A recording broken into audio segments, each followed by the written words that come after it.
नमस्कार दोस्तों, A1 नौकरी चैनल में आपका स्वागत है। आज हम मंत्रिपरिषद की बैठक के लिए लिए गए महत्वपूर्ण निर्णय के बारे में चर्चा करेंगे, जो कि बीजेपी गवर्नमेंट के द्वारा 2 दिसंबर को मंत्रालय में कैबिनेट की मीटिंग हुई, जिसमें विभिन्न प्रकार के निर्णय लिए गए और यह निर्णय हमारे सीजीपीएससी, सीजी व्यापम और अन्य एग्जाम जैसे सीजीएसआई है, आरक्षक भर्ती है, फॉरेस्ट गार्ड की भर्ती है, इन सभी एग्जाम के लिए आपको एग्जाम में हेल्प करेगा। इससे क्वेश्चन देखने को मिलेंगे। आपको पता है ये कैबिनेट में लगभग सभी लोगों को आपको पता है, ये सीएम साहब हैं, है ना।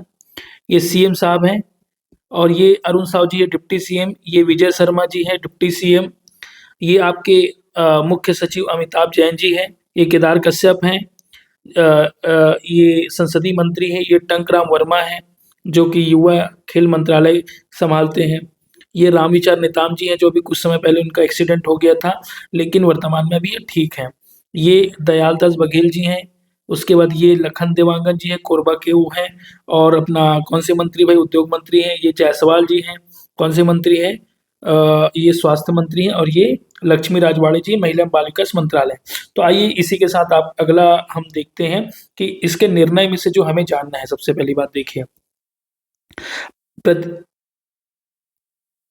प्रदेश के नगर पालिका निगम के महापौर एवं नगर पालिकाओं के अध्यक्ष का निर्वाचन प्रत्यक्ष तरीके से कराए जाने का निर्णय लिया गया है। आपने क्या समझा? इससे पहले कांग्रेस गवर्नमेंट ने 2019 में एक अध्यादेश ला करके जो अध्यक्ष का चुनाव होता था, देखिए रायपुर नगर निगम का वो लगा हुआ है, इसका चुनाव अप्रत्यक्ष तरीके से होता था। अप्रत्यक्ष का क्या हो गया, जो वार्ड से जो मेंबर बनते थे, वार्ड पार्षद बनते थे, है ना, इन पार्षदों के मतों से अध्यक्ष का चुनाव किया जाता था या महापौर का चुनाव किया जाता था। लेकिन अब 2019 से पहले क्या होता था, या डायरेक्ट चुनाव होता था। डायरेक्ट मतलब प्रत्यक्ष चुनाव होता था, डायरेक्ट वोटर्स करते थे। ठीक है, डायरेक्ट जो वोट है वो महापौर के लिए होता था और वार्ड के पार्षद के लिए होता था। ठीक है, अब ये पुनः जो है दोबारा यही होगा, महापौर हो या अध्यक्ष हो, है ना, नगर पालिका या नगर निगम के चाहे अध्यक्ष हो, उनका चुनाव जो होगा वो प्रत्यक्ष रूप से होगा। आपको ध्यान रखना है अभी, क्योंकि दिसंबर जनवरी में यह चुनाव होने वाला है।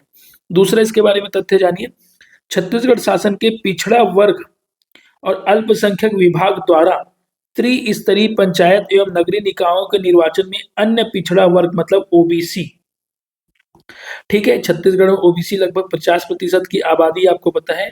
तो ओबीसी के आरक्षण को उसकी संख्या के अनुपात में, जितनी उतनी संख्या है जिस गांव में, जिस ग्राम पंचायत में, वहां 50% आरक्षण की अधिकतम सीमा तक आरक्षण के लिए प्रावधान की स्वीकृति कर दी जाती है। यह क्यों किया गया है? पिछड़ा वर्ग कल्याण आयोग के प्रतिवेदन में प्राप्त अनुशंसा के अनुसार दी गई है।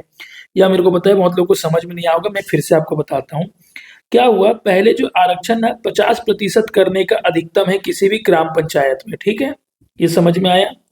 तो अब क्या है, जैसे कोई ग्राम पंचायत में अगर 50% आरक्षण है तो वहां की आबादी देखी जाएगी। जैसे 20% आपका एससी है, एसटी यहाँ पे 10% है, तो कुल मिलाकर के 30% आरक्षण हुआ।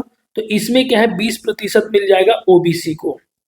ठीक है, लेकिन अगर यहाँ पे देख लेते हैं, अगर यहाँ एसटी है ही नहीं, अगर एसटी है ही नहीं तो ओवरऑल सिर्फ 20% क्या हो गया, यहाँ पे एससी है और ओबीसी तो ऑलरेडी बहुत आबादी, हर गांव में लगभग 50% है, तो इनको आरक्षण मिल जाएगा 30%, ताकि ये दोनों मिला के 50% हो। 50% होना चाहिए। अगर यह 10% होगा तो ओबीसी को मिल जाएगा 40%।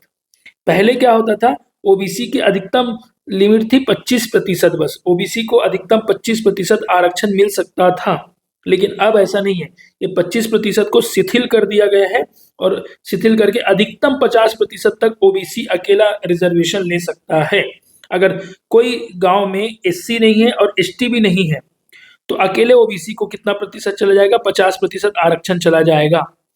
यह नगरीय निकाय चुनाव के लिए, नौकरी वोकरी के लिए नहीं है भाई, है ना, टेंशन नहीं लेने का। यह जो पंचायत चुनाव होता है, नगरीय चुनाव होता है, उसके लिए है। तो यह समझ में आया। मैं आपको इसको डीप में और बताने वाला हूँ। डीप में कैसे बताऊंगा, क्योंकि आप ये जो पूरा डीप में जो है उसको बताऊंगा। चलो मैं पढ़ ही देता हूँ आपको, है ना, थोड़ा बने रहो वीडियो में। तो ये जो बैठक लिया गया उसके बारे में, कैबिनेट की बैठक में प्रदेश के नगर पालिका निगम के महापौर एवं नगर पालिकाओं के अध्यक्ष का निर्वाचन प्रत्यक्ष रीति, क्या प्रत्यक्ष रीति से कराए जाने का निर्णय लिया गया। इसके लिए बैठक में छत्तीसगढ़ नगर पालिका अधिनियम 1956 संशोधन संशोधन किया गया 2024 में, है ना, एवं छत्तीसगढ़ नगर पालिका निगम 1961 को फिर अध्यादेश लाया गया 2024, अभी जो ला रहे हैं। प्रत्यक्ष निर्वाचन एवं आरक्षण संबंधित प्रावधान की विभिन्न धाराओं में संशोधन किए जाने के संबंध में अध्यादेश को अनुमोदन दिया गया। ठीक है, कैबिनेट में यह चीज हो गई। यह उल्लेखनीय है कि अविभाजित मध्य प्रदेश राज्य 1999 के पूर्व नगर पालिका निगम में महापौर तथा नगर पालिका में अध्यक्ष का निर्वाचन प्रत्यक्ष रीति से होता था। मैंने आपको बताया पहले भी प्रत्यक्ष रीति से होता था, लेकिन क्या हो गया, आगे सुनिए। तत्कालीन सरकार द्वारा नगरीय निकायों के महापौर तथा नगर पालिकाओं के अध्यक्ष का निर्वाचन को अप्रत्यक्ष रीति से, कौन सी रीति से, अप्रत्यक्ष रीति से, रिपीट, अप्रत्यक्ष रीति से, ठीक है, कराए जाने का निर्णय लिया था, जिसकी अधिसूचना का प्रकाशन राजपत्र में 12 दिसंबर 2019 को किया गया था। तो 2019 में क्या हो गया, अप्रत्यक्ष हो गया था, लेकिन वर्तमान में फिर से इसको प्रत्यक्ष कर दिया गया, अध्यादेश ला दिया गया है। अब देखिए आरक्षण वाला बताया, अब आरक्षण वाला सुन लीजिए। छत्तीसगढ़ शासन के पिछड़ा वर्ग एवं अल्पसंख्यक विभाग द्वारा मंत्रालय द्वारा त्रिस्तरीय पंचायतों एवं नगरीय निकायों के निर्वाचन में अन्य पिछड़ा वर्ग के प्रतिनिधित्व एवं आरक्षण के संबंध में स्थानीय निकायों में आरक्षण को एकमुश्त सीमा 25% को शिथिल कर, मैं आपको बताया था ना पहले 25% मिलता था, शिथिल कर अन्य पिछड़ा वर्ग की संख्या के अनुपात में 50% आरक्षण की अधिकतम सीमा तक के आरक्षण प्रावधान की स्वीकृति पिछड़ा वर्ग कल्याण आयोग के अनुशंसा पर कर दी गई है। समझे, 25% को कहां तक कर दिया गया है, 50%। आरक्षण कैसे मिलेगा मैं आपको नीचे बता चुका हूं, ठीक है।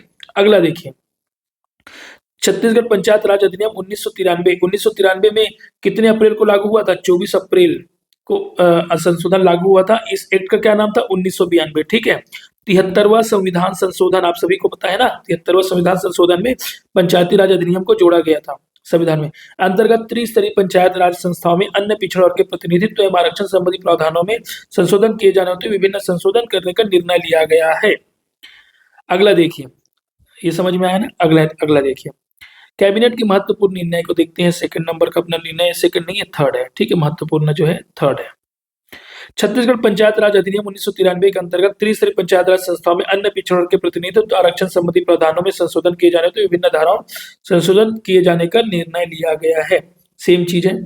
नेक्स्ट देखते हैं, सार्वजनिक वितरण प्रणाली के अंतर्गत हितग्राहियों को वितरण हेतु नागरिक आपूर्ति निगम, जिसको नान बोला जाता है, नान बोला जाता है, नागरिक आपूर्ति निगम, ठीक है, को आवश्यक चना उपार्जन NEML, है ना, ये नेशनल ई मार्केट प्लेस करके कुछ है, ई ऑक्शन प्लेटफॉर्म के माध्यम से किए जाने की अनुमति दी गई है। मतलब ये है नान को डायरेक्टली नेशनल मार्केट जो होता है, ई मार्केट जो होता है, इलेक्ट्रॉनिक मार्केट, उससे चने की खरीदी कर सकता है, ताकि यह किफायती दरों पे प्राप्त की जा सके, ठीक है। अब इसको थोड़ा डिटेल में मैं आपको बता देता हूँ। वैसे PSC के हिसाब से बहुत ज़्यादा महत्वपूर्ण नहीं है, लेकिन हाँ अगर आप आंसर राइटिंग करते हैं तो आपके लिए बहुत महत्वपूर्ण है। तो मैंने बता दिया कि NEML से वो किया जाएगा। नान का फुल फॉर्म क्या था, नागरिक आपूर्ति निगम, ठीक है, ई ऑक्शन के माध्यम से। यह उल्लेखनीय है कि छत्तीसगढ़ सरकार द्वारा सार्वजनिक वितरण प्रणाली अंतर्गत राज्य के सभी अनुसूचित विकास खंडों एंड माडा पैकेट क्षेत्र में, ठीक है, कौन से अनुसूचित विकास खंडों और माडा पैकेट क्षेत्रों में निवासित अंत्योदय और प्राथमिकता वाले, आपके यहाँ भी राशन कार्ड होगा, आपको पता होगा अंत्योदय या प्राथमिकता कौन सा बना हुआ है, बताओ भाई। कार्डधारियों को प्रति माह 5 रुपए किलो की दर से 2 किलो चना प्रदाय किए जाएगा। 2 किलो मतलब 10 रुपए टोटल, 10 रुपए में 2 किलो। वर्तमान में छत्तीसगढ़ सरकार द्वारा चना वितरण योजना के तहत 30,22,000 परिवार, 30,22,000 परिवार, 3 करोड़ की आबादी में 30 लाख को, ठीक है, लाभान्वित किया जाता है।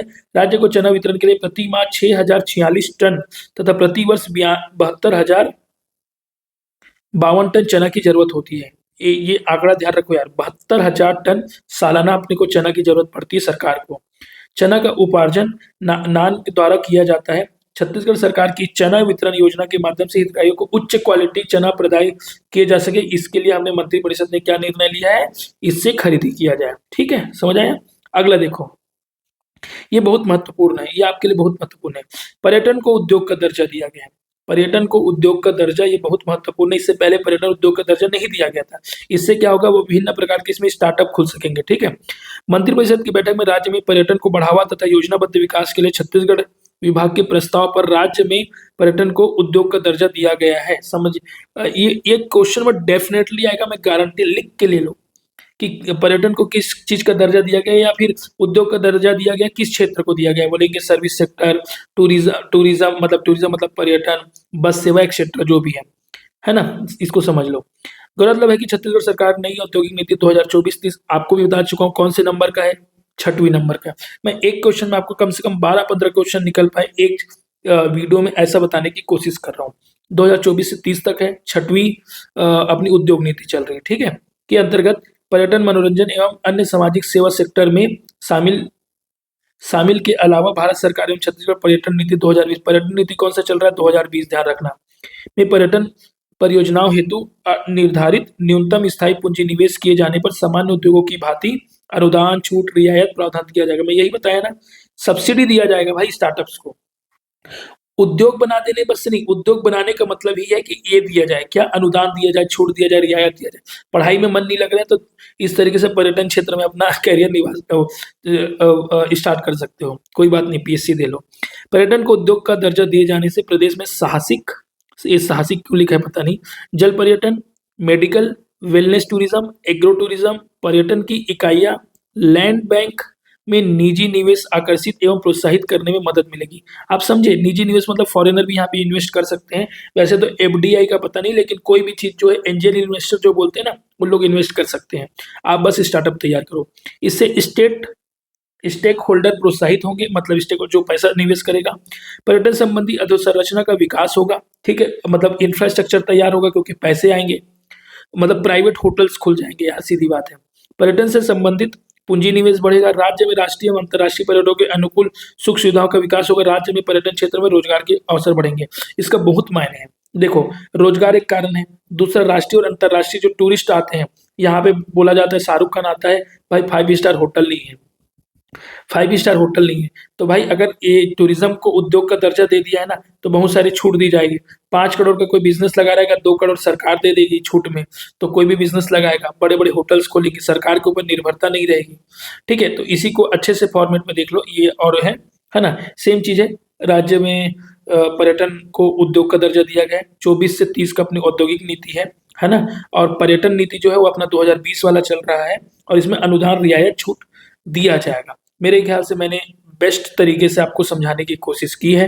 इससे बेहतर अगर कुछ और हो तो प्लीज कमेंट बॉक्स में आप सुझाव दीजिए। या 2 दिसंबर की मीटिंग है, मैं रात को रिकॉर्ड कर रहा हूँ, और आपको या 3 दिसंबर को सुबह मिल जाएगा या रिकॉर्डिंग, ठीक है। अगर मेरा चैनल अच्छा लगा होगा तो प्लीज सब्सक्राइब करो, आपके सपोर्ट की जरूरत है। अपने दोस्तों तक शेयर करो ताकि वो दोस्त भी पढ़ें, क्योंकि शेयरिंग इज केयरिंग बोला जाता है ना, और आप लोग तो सभी समझदार हो। तो प्लीज सब्सक्राइब करिए और दूसरों तक शेयर कीजिए। हाँ, एक और चीज, अगर अच्छा लगा हो तो लाइक कर दो यार। Thank you so much.